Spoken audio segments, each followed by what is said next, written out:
Assalamualaikum warahmatullahi wabarakatuh. Mari kita mulai pembelajaran kita dengan mapel pendidikan agama Islam dan budi pekerti SMA kelas 10.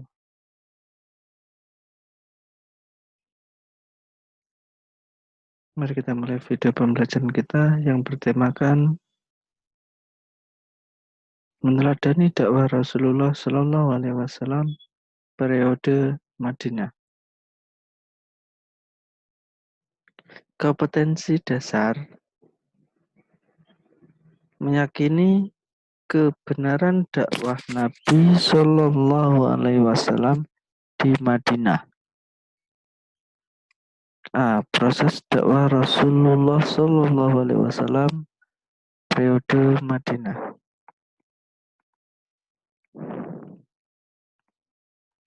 Dakwah Rasulullah SAW pada periode Madinah dibagi menjadi 3 tahapan, yaitu 1.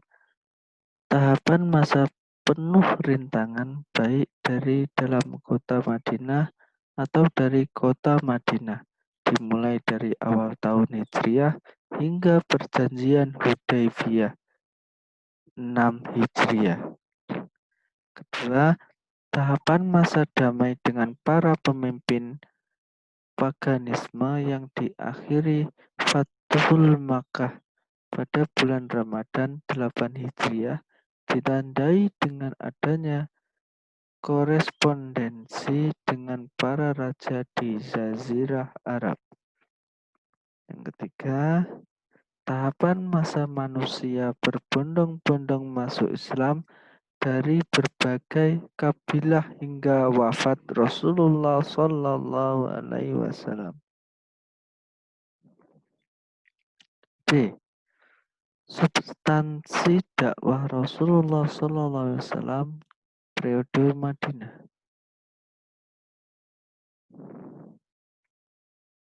Substansi dakwah yang dilakukan oleh Rasulullah SAW meliputi hal-hal sebagai berikut. Pertama, mendirikan pemerintahan Islam dan membangun masyarakat Islam. Kedua, menerapkan hukum-hukum Islam secara sempurna. Ketiga, menyebarkan dakwah Islam ke seluruh penjuru dunia seperti diutusnya Mu'az bin Jabal untuk berdakwah di negeri Yaman pada tahun 10 Hijriah. Keempat, konsolidasi dan pengembangan daulat Islam menjadi suatu bentuk negara adidaya. Target dari dakwah Rasulullah SAW pada periode Madinah adalah mendirikan daulat Islam yang didasarkan pada akidah Islam dan menerapkan hukum-hukum Islam secara keseluruhan. Tantangannya adalah adanya gangguan stabilitas dari pihak dalam, yaitu pengkhianatan kaum munafik, dan dari luar seperti kaum Quraisy, bangsa Yahudi, Romawi, serta koalisi musuh Islam yang menyerang opini verbal maupun yang berbentuk aksi fisik.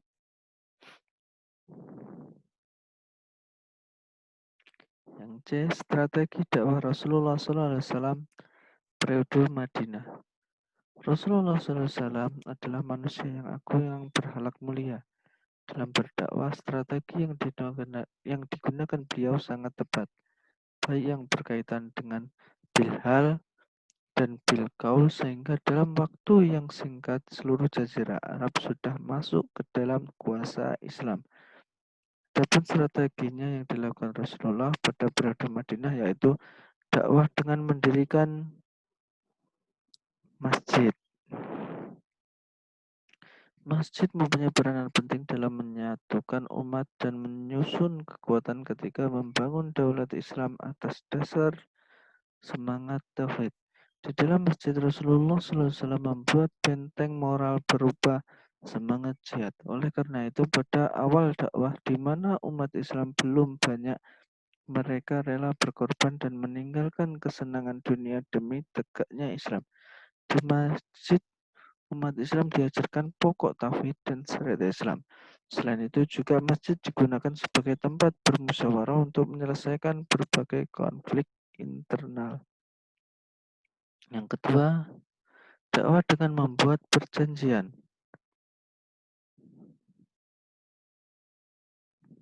Di antaranya yaitu perjanjian antara kaum Muhajirin dan Ansor.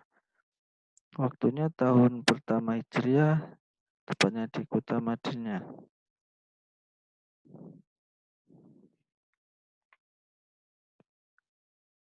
Terus yang kedua, Piagam Madinah.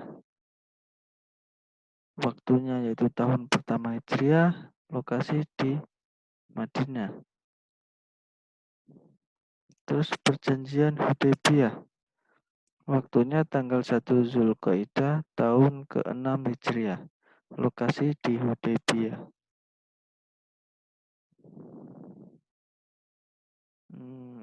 Latar belakang sekitar 1.500 orang kaum muslimin akan melakukan ibadah haji di kota Mekah. Mereka dihalang-halangi oleh kafir Quraisy, maka umat Islam mengirim Utsman bin Affan radhiyallahu an untuk menjelaskan maksud kedatangan umat Islam ke Mekah. Pihak kafir Quraisy diwakili oleh Suhail bin Umar. Isi perjanjian Rasulullah Shallallahu Alaihi Wasallam dengan kaum Muslim kembali ke Madinah dan baru boleh kembali ke Mekah tahun depan. Gencatan senjata selama 10 tahun. Pihak yang ingin bergabung dengan Nabi Muhammad SAW diperbolehkan, begitu pula sebaliknya. Dan selanjutnya, siapapun dari kaum Quraisy yang bergabung dengan Rasulullah SAW tanpa izin dari wali harus dikembalikan. Sedangkan umat Islam yang ingin bergabung dengan kafir Quraisy tidak usah dikembalikan. Itu adalah isi perjanjian. Hikmah perjanjiannya yaitu adanya pengakuan terhadap eksistensi umat Islam. B. Adanya kebebasan bagi umat Islam untuk memasuki kota Mekah setelah tahun kedua dari perjanjian Hudaybiyah. Adanya pembuktian keimanan. Yang ketiga yaitu dakwah ketika terjadinya peperangan. Dalam yang terjadi untuk melindungi diri dari serangan para musuh Islam. Contohnya peperangan dalam Islam, yaitu Perang Badar. Waktunya tanggal 17 Ramadan tahun pertama Hijriah, lokasi Sumur Badar. Perang Uhud, waktunya bulan Sa'ban tahun ketiga Hijriah, lokasi Bukit Uhud. Perang Khodak atau Ahzab, yaitu bulan Syawal tahun kelima Hijriah, lokasi sekitar Madinah. Terus perang dengan Bani Quraizah, waktunya tahun kelima Hijriah, lokasi sekitar Madinah. Terus perang Khaybar, ini waktunya yaitu tahun ke-7 Hijriah, lokasi di Khaybar. Perang Mu'tah, waktunya yaitu bulan Jumadil Awal tahun ke-8 Hijriah, lokasi desa Mu'tah. Fathul Makkah. Nah, ini Fathul Makkah ini yaitu tepatnya waktu tanggal 10 Ramadan tahun ke-8 Hijriah, tepatnya di Makkah. Terus lanjut perang Hunain.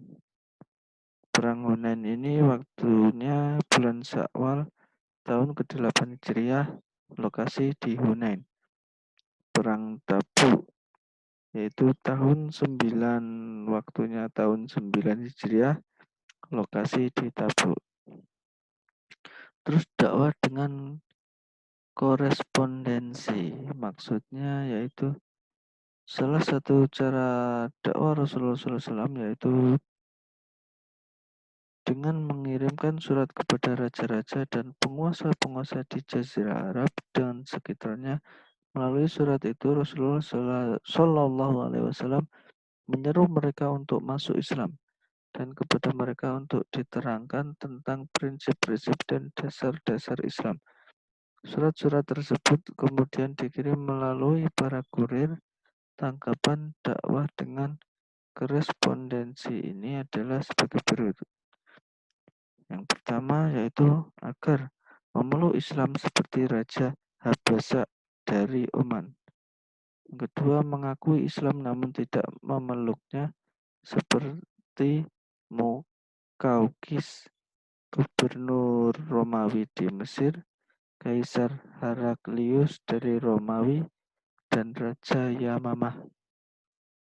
Dia mengakui Islam. Terus kedua, melawan Islam. Yang ketiga ini melawan Islam. Seperti Kisra dari Persia dan Raja Damaskus. Persia ini sama dengan Raja Damaskus. Yang kelima yaitu dakwah dengan penerapan sandi-sandi hukum Islam. Setelah Rasulullah SAW membangun masyarakat Islam dengan periode Madinah, turunlah ayat-ayat yang berkaitan dengan hukum. Pada tahun kedua Hijriah, turun ayat yang berkaitan dengan perintah puasa, mengeluarkan zakat, berpindah kiblat, perintah sholat Idul Fitri dan Idul Adha. Tahun ketiga Hijriah turun ayat yang berkaitan dengan larangan minum khamar. Tahun kelima Hijriah ada perintah berhaji dan menutup aurat bagi wanita serta ayat-ayat yang berkaitan dengan jual beli, pernikahan, mawaris, jinayah dan lainnya. Bisa dikatakan bahwa ayat-ayat yang turun di Madinah sebagian besar berkaitan dengan hukum dasar Islam. Untuk hal-hal yang tidak dijelaskan secara rinci oleh Al-Quran, hal tersebut dijelaskan lebih lanjut oleh Rasulullah SAW melalui perkataan, perbuatan, dan persetujuan. Dari sinilah timbul dua simbol pokok hukum Islam yaitu Al-Quran dan hadis. Yang keenam, dakwah dengan akhlakul karimah Rasulullah SAW. Pada dasarnya Rasulullah SAW ditunjuk oleh Allah Subhanahu Wa Taala sebagai uswatun hasanah, teladan yang baik. Tidak berlebihan bila dikatakan bahwa senjata dakwah Rasulullah SAW yang terbaik adalah akhlaknya yang teramat mulia. Sejak sebelum menjadi Rasul, Nabi Muhammad SAW sudah dikenal sebagai Al-Amin, orang yang dapat dipercaya. Sehingga banyak kaum musyrikin yang meskipun membenci ajaran yang dibawanya, namun tetap memuliakan Nabi karena akhlaknya yang mulia. Bahkan tokoh-tokoh Yahudi dan Quraisy yang amat keras pendiriannya luluh pada akhlak Rasulullah SAW tersebut sehingga akhirnya memeluk Islam.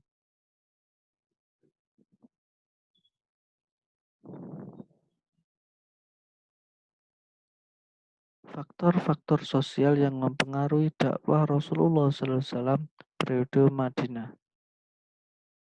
Yang pertama, kaum muslimin yang setia kepada Rasulullah SAW, mereka meliputi dua kelompok yaitu kaum Ansor dan kaum Muhajirin.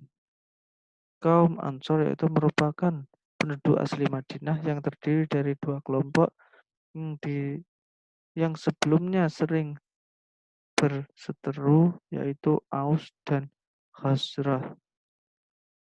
Yang kedua, kaum Muhajirin merupakan kaum muslimin yang hijrah dari kota Mekah ke kota Madinah.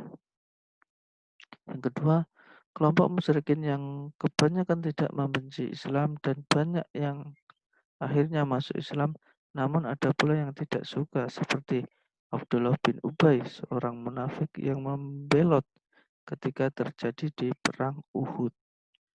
Yang ketiga, kelompok Yahudi yang telah berbaur dengan orang Arab namun tetap fanatik dengan ajarannya. Mereka sering merendahkan orang Arab dengan panggilan umuyin, angkuh, dan suka manipulasi perdagangan.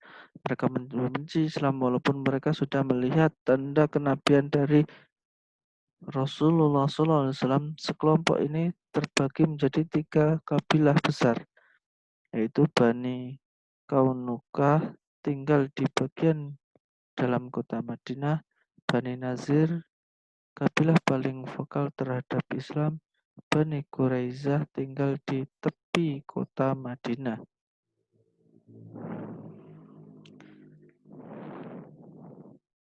Meneladani strategi dakwah Rasul periode Madinah dalam konteks keindonesiaan dan globalisasi. Adapun dasar-dasar dari terbentuknya masyarakat Islam yang pernah dicontohkan Rasulullah SAW pada periode Mekah, pertama menjadikan masjid sebagai pusat kegiatan, kedua memperkuat semangat ukhuwah Islamiyah, ketiga melaksanakan rukun iman, rukun Islam, dan hukum Islam secara istiqomah dan menyeluruh dalam sebuah aspek kehidupan seorang muslim. Keempat, meningkatkan kemampuan berkomunikasi supaya dakwah yang dilakukan mampu dimengerti semua lapisan masyarakat. Kelima, Islam tidak mengenal paksaan dan kekerasan dalam berdakwah. Kalaupun terjadi peperangan pada awal pemulaan dakwah Islam, hal itu dikarenakan sebagai berikut. Untuk mempertahankan dan membela diri, menjamin kelancaran dakwah, dan memberi kesempatan kepada yang ingin menganut Islam untuk memelihara umat Islam supaya jangan dihancurkan oleh bala tentara Romawi dan Persia. Menunjukkan kesadaran berperilaku sesuai dengan strategi dakwah Rasulullah Shallallahu Alaihi Wasallam periode Madinah. Dalam waktu 23 tahun Rasulullah SAW berdakwah, akhirnya seluruh jazirah Arab mengakui kebenaran Islam. Adapun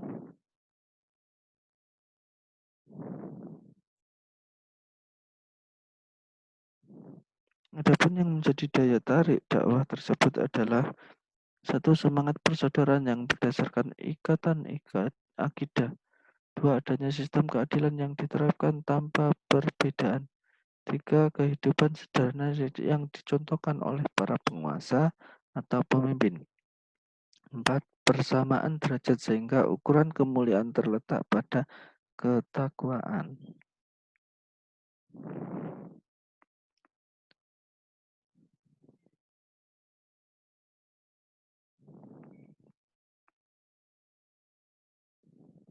Yang adapun strategi dakwah Nabi Shallallahu Alaihi Wasallam pada periode Madinah yang dapat diambil sebagai pelajaran seorang Muslim ketika berdakwah, yaitu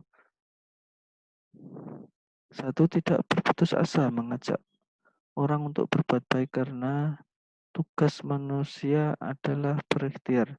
Dua, menjadikan dakwah sebagai bagian dari kehidupan seorang Muslim dari mana saja dan kapan saja. Tiga, selalu mengambil pelajaran dari keberhasilan dakwah Rasulullah Shallallahu Alaihi Wasallam.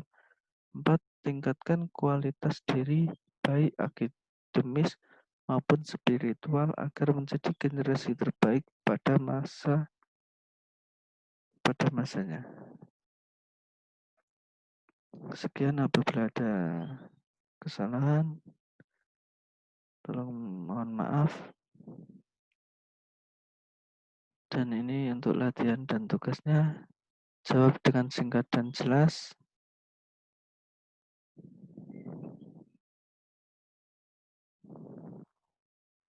Sekian, terima kasih. Selamat belajar. Wassalamualaikum warahmatullahi wabarakatuh.